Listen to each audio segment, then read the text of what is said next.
Situated in the Pacific Ring of Fire and facing the Pacific Ocean, Southeast Asia has a long record of disasters, mainly storms, floods, volcanic eruptions, earthquakes, and tsunami, making it one of the most disaster-prone regions in the world. The devastating Indian Ocean tsunami in 2004 propelled the ASEAN member states to set regional cooperation in all areas of disaster management, including the formation of a response team later known as the ASEAN-ERAT. ASEAN-ERAT, or ASEAN Emergency Response and Assessment Team, is formed to accelerate the speed, scale, and solidarity of the ASEAN collective responses.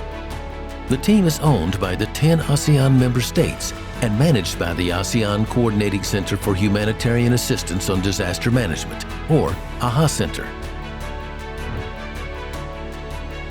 The role of ASEAN-ERAT is to support the National Disaster Management Organizations, or NDMO, of the affected ASEAN member states in the initial phase of the disaster.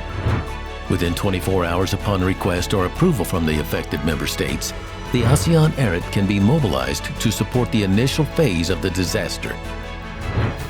On the ground, support may consist of rapid assessment and estimation of scale, severity, and impact of the disaster, facilitation of incoming relief items and assistance, and coordination. To date, the ASEAN-ERAT has over 300 members who are mainly drawn from the NDMO, government ministries, civil society organizations, non-governmental organizations, and the National Red Crosses across the region. Since the first mission in 2008, 100 ASEAN-ERAT members have been deployed to a total of 30 missions in the ASEAN region, including deployment to 14 catastrophic disasters, which according to the AHA Center Disaster Monitoring and Analysis Classification include disaster incidents that affect more than 1.5 million people. The ASEAN-ERAT is also available for the disaster preparedness mission during a normal situation, such as supporting the NDMOs of the ASEAN member states in strengthening the regional contingency plan and regional disaster simulation exercise, and promoting the integration of the ASEAN-ERAT system into the national-level emergency response mechanism. Let's meet some of the ASEAN-ERAT members. ASEAN-ERAT is a team consisting of qualified personnel from ASEAN member states. The team has different capabilities such as in logistic humanitarian, communication, and need assessment or information management. ASEAN-ERAT on the ground is a moral boost, a spiritual boost to the host nation. ERAT does ease up burden during disaster. We assist in coordination, we make logistic arrangement, we conduct assessment. By team composed of multinational team members, ERAT is unique and a symbol of regional solidarity on the ground. ERAT is, for me, it's a network. Although we are from different countries, but we understand each other. We have that similar common familiarity with the system, with the method, with the tool. We have that common experience. We have that unique world between us. So it's easier when you talk to your fellow ERAT members. So you're not from that country, you're just deployed to that country. It helps a lot. I have to share that when I first started doing Cyclone Nagis, we don't even have this nice polo shirt or even the ASEAN-ERAT, the brown jacket or vest that we have, right? So last time what we have is that we last minute pay some money to print our ASEAN logo on some t-shirt, that we so that we can represent ASEAN, and reflect our presence on the ground. Now I think in ASEAN we have proper ASEAN-ERAT induction courses. We have good content, and we're also working closely with many professionals in the humanitarian world, like humanitarian logistics, civil military, and some other courses that we are developing. And I think it is really heartening to know that we have gone so far in getting our not just our ASEAN-ERAT members trained, but also getting our 10 ASEAN countries to be ready to respond in their own country, or also respond to our own neighbors within ASEAN, whenever there is some disaster that requires each other's support. So one of the wish that I have for ASEAN-ERAT is that I think there's more than just the active response in disaster that the ASEAN-ERAT member can do. Okay, I think we can do more upstream work, is my hope. That can help to do prevention, right? Help countries to strengthen their resilience and preparedness before anything happens, you know.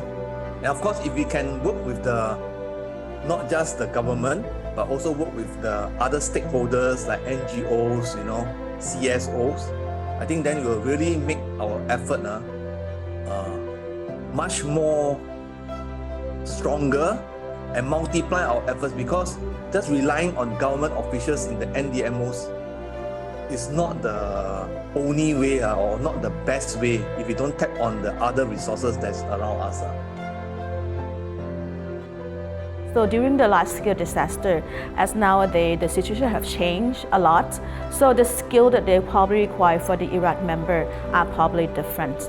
So we here as advisory group to provide our expertise and our advice to the member state on how to shape up the ERAT to be more benefit to the ASEAN member state when in need of disaster coordination. You know, there's a lot of benefits of being a woman in deployment in the field of disaster. It also being a challenge as well, you know, because different needs of women are, you know, sometimes challenging when you're working in the environment that is very challenging. But however, we have benefit. People are more keen to provide us information, and we could understand them better by having more sympathy and understanding. Palu mission, I think one of the most memorable or something that still sticks with my head. So there's one point of time where I was setting up the MSU at the same time receiving the AIDS, organizing the MSU. I see a group of children playing around, and my son was about that age. So I went to approach them and ask them what they're doing, have they eaten, give them some snacks, and then there was this boy and girl, they are siblings, and they told me that their parents they lost their parents during the tsunami incident. So that was quite heartbreaking for me, because I had my children were about that age at that point of time. And yes, so this situation motivates me more to work harder and to ensure that the people who are in need get the right type of help. At the end of the deployment, we were actually really relieved that the ASEAN Relief Assistance were able to reach those who are the most needed, the kids, the family who are living in the tents, because I think that time the highest number of people displaced was up to 100,000. So I think I was really proud to be part of the ASEAN-ERAT deployment to that particular mission, because I myself, our team, we can really see on how the ASEAN assistance impact and provide add value to the government of Indonesia response. And I felt nervous as well, since we deal with officials from different countries. But after accomplishing the missions, I was so relieved and proud because I can contribute something to the affected country.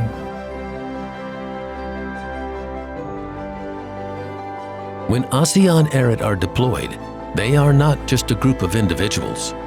They represent the collective response of ASEAN, delivering results and bringing added value framed within the spirit of ASEAN solidarity. The emotional dimension is reflected in the fact that when ASEAN-ERAT are deployed, ASEAN stands with the affected ASEAN member states as a family, because ASEAN-ERAT is meant for one ASEAN, one response.